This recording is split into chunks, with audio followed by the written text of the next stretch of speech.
Today in Paris, former President Nicolas Sarkozy was found guilty of a criminal conspiracy, and he was sentenced to 5 years in jail, which is it's a first. It's the first time in history that a former French president is going to go to jail. So this was a long-awaited ruling because this case has been in French media for more than a decade, and what the court ruled on today was that they found that Nicolas Sarkozy was indeed guilty of conspiring of a criminal conspiracy to obtain funds illegally from Libyan officials to fund his presidential campaign. However, the judges said that there wasn't enough proof to say that the corruption did happen. So he was convicted of criminal conspiracy, but not on corruption charges. It is surprising because he's been convicted before in cases that were similar. Actually, this case was the origin of the other cases.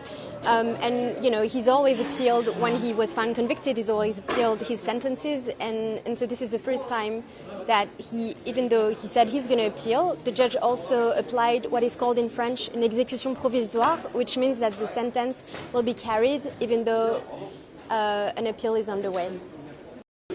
Former President Nicolas Sarkozy will not go to jail tonight. The prosecutor's office has a month to summon him to figure out when he will go to jail. I was in the courtroom today, and it's not the first time that I was in a courtroom because Nicolas Sarkozy has a lot of legal precedents. So he's been convicted multiple times for various charges, including corruption. This time felt different because when the judge started explaining how serious the charges he was convicted for, how serious his actions had been, there was his whole family was there, his wife, his sons, and you could see there was a tension.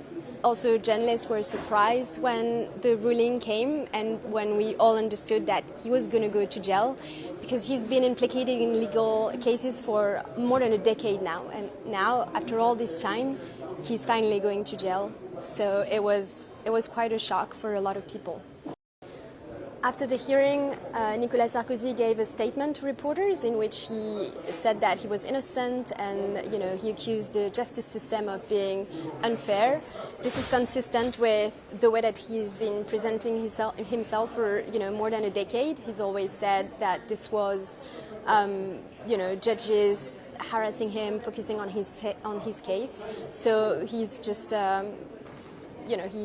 he's just staying true to himself.